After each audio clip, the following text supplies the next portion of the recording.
Greetings. Peace. Thanks for tuning in. Thanks for listening.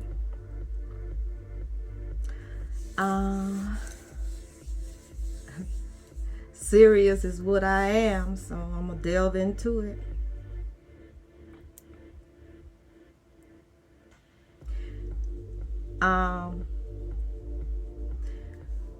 When a member of the clan, the family, is no longer with us, especially if it's an accident or whatever, when a child is sick and passes away, or any member, it causes grief within the family, and someone has to pay. Someone will be blamed. A lot of marriages don't make it. Members are fine, nitpick and find what you did wrong with that individual, because somebody got to be blamed. It has to be a scapegoat.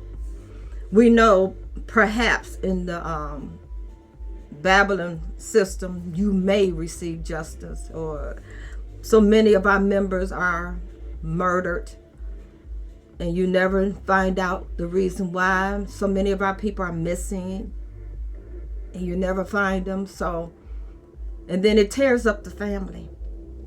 Somebody will pay within the family. They're going to be blamed. And the family it may stay together and it may not.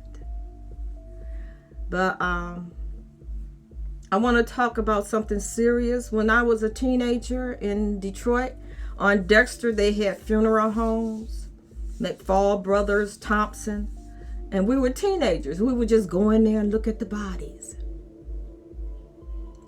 For whatever reason, that's what children did. That's what we did. I remember that. And then it wasn't long after that, well, it was before that was my experience with one, because my mother passed. And that was the first time I got to ride in a pretty light blue Cadillac. But anyway, I made it crystal clear to my family what to do with my remains, my avatar, when it no longer serves a purpose for me, what to do with it. Burn it. Burn it. And because I have a defibrillator, that should cancel out any autopsies. But you know, if you get in a car accident or if you murdered or something foul happens to you, they love to ask you if they could do an autopsy. And my answer will always be no, because I know what it entails. And it's deplorable. But yes, I left instructions what to do with my remains. I am particular about my appearance, and I don't need anyone to really dress me, especially when I have no say in the matter. And that's what they do in the funeral homes. First of all, the autopsies. We don't know what it entails. I do. I used to work in the pathology department for 30 years at a major hospital institute in Detroit. Major. So my job consisted of transcribing dictations from the pathologists. And one of those subjects was autopsies. I would get so angry just transcribing, listening to what the pathologist was saying and transcribing it so it could be typed up and sent out. And the things that they do. I saw an autopsy for one thing, and that's something you won't get out of your mind ever. But it's like when you're measuring the inside of the vagina, why? And this was children, and I became pissed off. I was looking at the pathologist sideways after that. Why you gotta measure that? It's horrible what they do. And if your loved one was 99 years old and they come to ask you for permission for an autopsy, why? What reason? She's 99, he's 99. Why? Why? It's for science sake. And what they do, you would not want that to be done. But I know if it's an accident or murder, your body belongs to the city and they take over. You have no more say over your loved one. It's automatic. They gonna do it. And they take organs out and they may put it back and they may not. It may be in a jar in a pathology lab for years. They don't have to give you permission. You never know if they put the organs back or not. And what they do, I seen a complete autopsy. You could go on Google and pull up one, but I see what it entails. And I never wanted that for anyone. No one. So, your loved one is 99 years old and they had cancer. So, yes, no. It's just no. And after that, if you believe in that your body going back to the dust, for one thing, the casket is going to take that forever to break it down through. Long time ago, if you want to go by your Bible, is ashes to ashes, dust to dust, then that's still casket is going to stop that. And then you embalm the body. For what reason? So that someone that couldn't stand you, can travel up to look at you in your humble state. And that's saying you wouldn't be, if you was alive, you wouldn't be caught dead. You want someone that can't stand you to come and look at your body in that humble state.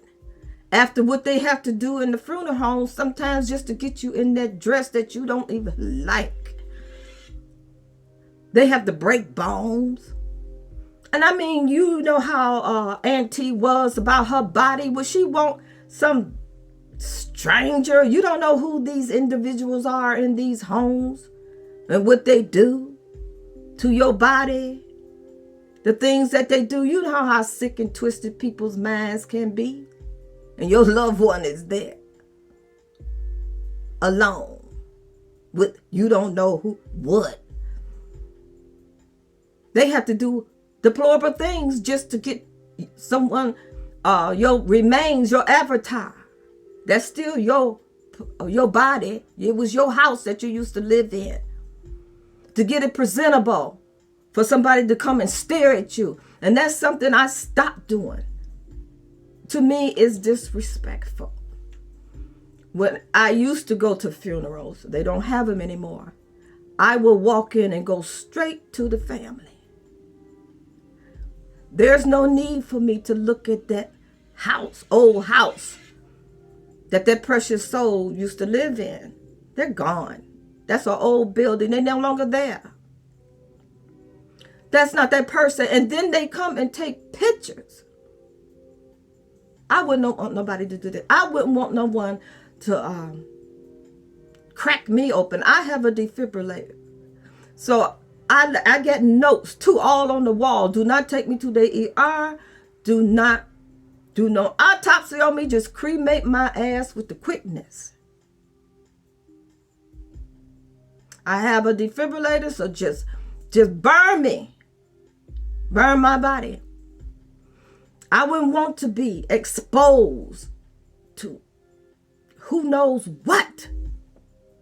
My body is still my body. And then lay me in a casket so people could come and look and stare. For what? It's disrespectful. But that's always been a custom everywhere, all around the world. That's just, I have to mention that When I'm speaking on YT, I'm speaking into my diary too. This is just me. This is just me. Again, my way of thinking. It's not written in stone, but it's just something to consider, people. Get instructions from your loved one, what they want done. And then that takes the pressure off of you. Because this is life. Life is real. It can happen anytime. They after us. Bullseyes is on our backs. Thus, talk to your loved ones. Tell them what you want. And put some money aside just for cremation. You know, to me it's better to be cremated, and then you can take the ashes and have them with you wherever you go. The bones and the teeth and chunks, that to me, that would be closer. And cut your loved one's hair so that you can have something with you. I didn't know all these things, but I'm sharing. But I would have preferred to have the ashes with me, the teeth and the bones, the hair, other than them out somewhere in a cold casket. And because some Christians that have their bodies, their loved ones' bodies embalmed, I was trying to follow the Bible, but my twisted, psychotic mind, thinking that, well, the Lord was not embalmed, just trying to follow some bullshit. And that's what makes me bitter. When you wake up to truth and all the funky mistakes you made being psychotic in religion of Christianity. But yeah, I just want to share that, and it's enough of this. It's reality, and I just want to share that. Perhaps I can help somebody. I don't know. I wish I had known a lot of things that I know now. Peace if you can find it. Thanks for listening. All is well. Peace.